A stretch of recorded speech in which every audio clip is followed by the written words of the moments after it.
了，मज़ेदार।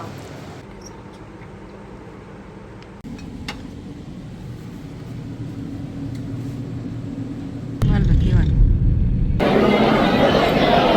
Uza. बिस्मिल्लाहिर्रहमानिर्रहीम अस्सलाम वालेकुम welcome back to my channel. तो क्या हो रहा है ज़िंदगानी में? अल्हम्दुलिल्लाह यहाँ सब कुछ टिप टॉप और मज़े में चल रहा है। और आज के व्लॉग का आगाज़ जो मैं कर रही हूँ वो सुबह के नाश्ते से कर रही हूँ। और ये नाश्ता बन रहा था परी का। मैं तो नाश्ता वगैरह करके फ़्री हो चुकी थी और यहाँ मैं परी के लिए नाश्ता बना रही थी। और इस व्लॉग के अंदर बहुत ही ज़बरदस्त एक रेसिपी आपके साथ शेयर करूँगी। और आज का दिन मेरी ज़िंदगी का बहुत ही ख़ास और स्पेशल दिन है। तो उस दिन की जो ख़ासियत है और उस दिन के सारे जो लम्हात हैं वो भी मैं आपके साथ शेयर करूँगी। तो यहाँ पे जनाब इसके लिए चीज़ी टोस्ट बना रही थी। 2 स्लाइस मैंने रख दिए और उसके ऊपर मैंने चिली गार्लिक सॉस डाल दिया, मोज़रेला चीज़ डाल दी, ओरिगानो लीव्स डाल दी। और उसके बाद इसे कवर करके छोड़ दिया कि इसको मतलब शौक़ से खा लेती है। इस तरह के जो चीज़ी स्लाइस बना देती हूँ। यहाँ ये शॉवर लेके जो ये आप देखें इतने आराम से घुस के अंदर सो रही थी क्योंकि उसको बहुत ज़्यादा ठंड लग रही थी। उसके बाद मैंने इसका नाश्ता ऐसे दे दिया था परी को। इन्होंने नाश्ते से फ़ारिग हो गई थी। यहाँ घर के काम भी सारे फिनिश हो चुके थे, किचन भी साफ़ हो चुका था। तो बस मैं आ गई थी अपनी कुकिंग की तरफ कि जल्दी से खाना रेडी कर लूँ क्योंकि आज का दिन थोड़ा थोड़ा क्या बहुत ज़्यादा बिज़ी भी था। तो यहाँ पे देखिए मैंने ऑयल लिया, ऑयल के अंदर अदरक और लहसुन का पेस्ट ऐड कर दिया था। उसके बाद इसके अंदर मैंने जो है चिकन ऐड कर दी तकरीबन 1 केजी। और अदरक लहसुन के साथ ना इसको बहुत ही अच्छे से भून लेना है कि अदरक और लहसुन का एक अच्छा सा अरोमा आने लगे, चिकन का जो है कलर चेंज हो जाए। माशाल्लाह गैस की हालत क्या कहूँ इतनी ख़राब है, इतनी ख़राब है कि मैं बता नहीं सकती। इतनी लो फ्लेम आ रही थी ना कि बस क्या ही कहूँ कि अगर 5 मिनट का जो काम होता है ना तो वो 1 घंटे के अंदर होता है। मतलब इतनी हल्की आँच आ रही थी। बस क्या कहा जा सकता है इस बारे में। और सर्दियां हैं और जैसी जैसी सर्दियां अभी बढ़ती जाएंगी ना तो बस ये जो गैस का जो हालत है ना ये और ज़्यादा ख़राब होती जाएगी। तो किचन के काम भी चल रहे थे और साथ साथ कुछ कटिंग शटिंग जो भी करनी थी वो भी मैं करती जा रही थी। धनिया है, हरी मिर्चें हैं, लेमन का स्लाइस हैं, वो कट करके मैं रख रही थी। और चिकन को भी अच्छे से भूनती जा रही थी। तो देखिए चिकन अच्छे से मतलब भुन चुकी है। अब इसके अंदर 2 मीडियम साइज़ के टमाटर मैंने कट करके डाल दिए हैं। अब टमाटर को भी बहुत ही अच्छे से इसके अंदर हमने भून लेना है। चिकन कितनी जल्दी रेडी होती है लेकिन इतने लो फ्लेम के अंदर चिकन को बनने में भी इतना टाइम लग रहा था। ये मैंने कट कर करके आपको वीडियो दिखाई है। अच्छा अब इसके अंदर मैंने ऐड कर दिया नमक हस्ब ज़ायका आप डाल देंगे। मैंने तकरीबन 1.5 टीस्पून डाला था। उसके बाद इसके अंदर मैं दही ऐड कर रही हूँ। दही तकरीबन 2 से 3 टेबल स्पून दही ऐड कर रही हूँ और यह घर का बना हुआ दही है। अब बिल्कुल मुझे मज़ा आ गया है ना दही बनाने का। वो एक दफ़ा मैंने ट्राई किया, इतना अच्छा सा दही रेडी हो गया है।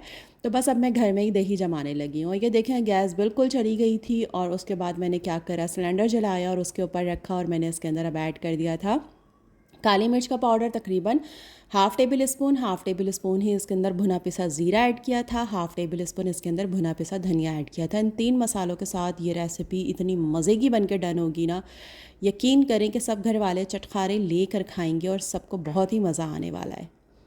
तो अब इसको इन मसाले डालने के बाद ना अच्छे से भून लेंगे। अच्छा ऑयल मैंने स्टार्ट में थोड़ा सा कम डाला था, अब थोड़ा सा इसके अंदर ऑयल ऐड करेंगे। अब जो ये हरी मिर्चें हैं, हरा धनिया है और लेमन के स्लाइस कट करके रखे थे ये डालेंगे। और ये डालने के बाद ना हाई फ्लेम के ऊपर वन मिनट यानी 1 मिनट के लिए इसको अच्छे से हमने भून लेना है। तो ये देखिए इतनी मज़े की बन के डन हो गई थी, इतनी अच्छी खुशबू आ रही थी और देखें बनी कितनी देर में और कैसे झट से ख़त्म हो गई। अच्छा साथ साथ उस हल्की आंच के ऊपर मैंने रोटियां भी बना ली थी। और यहाँ पे ये खाना भी मैंने निकाल के बच्चों को भी दे दिया था और हस्बैंड को भी दे दिया था। और उन लोगों ने खाना वाना खा के ना ये लोग बिल्कुल डन हो चुके थे। अच्छा जनाब यहाँ पे आज के दिन की ख़ास बात ये मैं आपको दिखा रही हूँ सऊदी रियाल। और आप भी कह रहे होंगे सऊदी रियाल भाई किस खुशी में दिखा रही हूँ। तो भाई इसलिए कि मेरा बेटे साहब जो हैं आज वो अपने उम्रे के लिए जा रहे हैं और ये उनका फ़र्स्ट उम्रा है। और मेरी ज़िंदगी का बहुत ख़ास दिन है कि माशाल्लाह मेरा बेटा जो है वो उम्रे पे जा रहा है। तो ये बाबा जो हैं इनके रियाल लेकर आए थे ताकि वो जो है वहाँ ले जा सके और जो भी उसके ख़र्चे वगैरह होंगे वो हो सके। अच्छा ये माशाल्लाह माशाल्लाह से उनका एहराम है। और इतना बिज़ी मतलब मेरे बेटे साहब ज़्यादा बिज़ी थे कि मुझे टाइम ही नहीं दे पा रहे थे। और उनके दोस्त, यूनिवर्सिटी के दोस्त, स्कूल के दोस्त, सारे दोस्तों ने इसको घेरा हुआ था। अच्छा, यहाँ भाई स्किन केयर यानी आपको पता है जैसे कि सर्दियाँ आ चुकी हैं, तो पैरों की केयर के लिए ये क्रीम जो है ग्लासोलिट बहुत ही ज़बरदस्त है। मतलब पेट्रोलियम जेली तो अच्छी होती है, बट ये भी इसी तरह की होती है, ग्लिसरीन इसके अंदर बहुत ज़्यादा होती है, तो ये बहुत ही अच्छी होती है। ये मैंने लास्ट विंटर में ली थी और हाफ़ मेरी लास्ट विंटर में यूज़ हुई थी और हाफ़ मैं अब यूज़ करूँगी। और इसको लगाने के बाद ना अच्छे से मैं सॉक्स पहन लेती हूँ। आप यकीन करें, 2 दिन जिनकी एड़ियाँ फटी हुई होती हैं ना, पैर फट जाते हैं सर्दियों में, ये लगाएं आप और सॉक्स पहन के छोड़ दें, 3 दिन के अंदर आपके पैर एकदम सॉफ्ट हो जाएंगे। यहाँ साजदा इनके कपड़े प्रेस कर रही थी और यहाँ पे जो है मेरी दोस्त ने इसके लिए आलू के पराठे बना के भेजे थे कि भाई सफ़र पे जा रहा है तो इसके पसंद का खाना आज मैं ऐसे बना के भेजूँगी। और इनके बाबा जो है इनके सारे डॉक्यूमेंटेशन को सही से करके रख रहे थे, इसको सारी चीज़ें समझा रहे थे एयरपोर्ट के, और सारे वहाँ के जो रूल वगैरह वो सब कुछ अच्छे से समझा रहे थे। यहाँ जनाब इनकी पैकिंग हो रही थी और कपड़े सज्जों ने सब इस्त्री वगैरह इसके कर दिए थे, सारी चीज़ें मैंने इसकी रख दी थी अच्छे से। ये इनके पैसे वगैरह हैं, सब चीज़ें हैं, और ये इनकी उम्रे की किताब। और माशाल्लाह से इसके अंदर पूरी चीज़ें बहुत ही अच्छे से सब कुछ मेंशन किया हुआ था, क्या करना है, किस तरीके से सारी चीज़ें करनी है। अच्छा, ये सारा प्रोसेस जो है भाई ये 2 से 3 दिन के अंदर हुआ है, और बस इतनी जल्दी जल्दी माशाल्लाह से हुआ। अल्लाह ताला ने उसके नसीब में ये सफ़र लिखा था, ये सादत लिखी थी कि पता ही नहीं चला। और ये था रात का टाइम और हम जा रहे थे इनको सी ऑफ करने, और यहाँ पे हम रेडी हो चुके थे। और ये देखें माशाल्लाह एहराम पहन के, गुस्ल करके एहराम पहन के, इतना प्यारा माशाल्लाह मेरा बेटा लग रहा था। बस इसके लिए बहुत सारी दुआएं कीजिएगा कि अल्लाह ताला इसकी इबादत को, इसके ज़िक्र को, इसके उम्रे को, इसकी ज़ियारत को अपनी बारगाह में कबूल करे।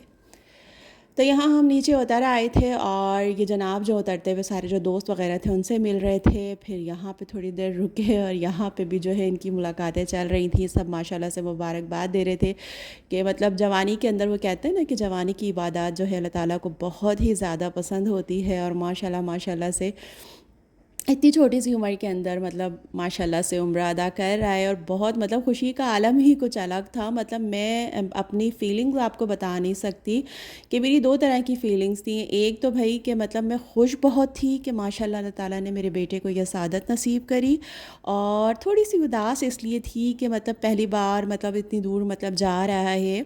हमेशा हम कहीं भी जाते हैं एक साथ जाते हैं, और कभी भी मेरे हस्बैंड जो है बच्चों को मतलब बहुत दूर तक मतलब जाना जो है अकेले अलाउ नहीं करते, और माशाल्लाह दूसरे मुल्क जा रहा है तो थोड़ी सी उदास ये थी कैसे करेगा, कैसे खाएगा, कैसे अपना ख्याल रखेगा, अपनी चीज़ों का कैसे ख्याल रखेगा, फ़जर में कैसे उठेगा, क्योंकि फ़जर का अलार्म बजता रहता है और नहीं उठते भाई जब तक मैं ख़ुद सर पे खड़े होकर नहीं उठाती। तो मतलब ये सारी फ़िक्रें भी थी मुझे, और दिल भी उदास था। घर में कोई भी एक बंदा जब जाता है ना तो वो उसकी कमी जो है ना महसूस होती है, चाहे घर के अंदर और सारे लोग भी हों, लेकिन उस एक इंसान की कमी ज़रूर महसूस होती है। तो बस इसलिए थोड़ी सी उदास उदास भी थी, और ख़ुशी की इंतहा भी नहीं थी कि माशाल्लाह इतने अच्छे सफ़र पे जा रहा है। बस बहुत सारी दुआएं भी इसके लिए निकल रही थी। और यहाँ हम लोग पहुँच चुके थे एयरपोर्ट पर, और परी का बहुत बुरा हाल था, बहुत बुरा हाल था। अच्छा, ये जो है ना अपने ये छोटे वाले भाई से ज़्यादा अटैच है, और ज़्यादा लाड नखरे जो है इसी को दिखाती है, और ये उठाता भी। बड़ा भाई भी बहुत ज़्यादा नखरे उठाता है, लेकिन वो बड़े भाई का एक थोड़ा सा अपना रोब होता है ना। तो इनका देखें यहाँ लेसिस परी साहिबा के खुल गए थे, तो ख़ुद उठ बैठने लगा कि मतलब मैं बांधता हूँ। मैंने कहा नहीं, तुम एहराम की हालत में बेटे छोड़ दो, वो खुद बांध लेगी। तो लेकिन परी बहुत रो रही थी, बहुत रो रही थी कि मतलब भाई यूँ जा रहे हैं और यूँ और यूँ, और हम लोग समझाते जा रहे थे। और इनके दोस्त भी साथ गए थे, और दोस्तों का भी जो आलम था, जो इनके मतलब लंगोटिया यार जिसे कह सकते हैं, यानी चाइल्डहुड फ्रेंड, जो बचपन से ये लोग एक साथ रहे हैं, तो उनका भी हालत मतलब बड़ी ख़राब थी कि मतलब 15 दिन किस तरह से गुजरेंगे। और मतलब इस तरह से मतलब माशाल्लाह रमज़ान में जब इत्तिकाफ़ में बैठते हैं तो ये सब दोस्त भी साथ बैठते हैं। और आज माशाल्लाह उम्रे पे जा रहा था तो सबको फ़िक्र हो रही थी और सभी उदास थे। यहाँ पर ही बहुत ज़्यादा रो रही थी। अच्छा, मैं भी रो रही थी भाई, मेरे भी आंसू निकल रहे थे, और बस मैं उसको यही समझा रही थी अपना ख्याल रखना, यूँ करना और यूँ करना, परी को समझा रही थी। और यहाँ पे ये इसका दोस्त इतना रो रहा था, इतना रो रहा था कि बस मैं बता नहीं सकती। इस बच्चे के आंसू देखकर तो मुझे ख़ुद को भी इतना दुख हो रहा था कि मैं अपने आंसू भूल गई और मैं उसको देख रही थी। और यहाँ पर बस इनके जाने का टाइम था और दिल से बहुत सारी दुआएं निकल रही थी। अभी भी वॉइस ओवर कर रही हूँ तो थोड़ा सा दिल जो है वो हो गया है, क्या कहूँ, बस बड़ा ही खुशी का लम्हा भी था और थोड़ा सा फ़िक्र वाला भी था। ख़ैर माशाल्लाह माशाल्लाह से बहुत अच्छा उसका सफ़र रहा और ये यहाँ पर अंदर एंटर हो गए थे। उसके बाद हम लोग थोड़ी देर बाहर बैठे रहे एयरपोर्ट पे कि जब तक इसका बोर्डिंग पास वग़ैरह का सारी चीज़ें क्लियर हो जाती हैं, उसके बाद फिर हम लोग एयरपोर्ट से निकलेंगे। तो इसकी फ़्लाइट रात की थी, तकरीबन 2:45 की।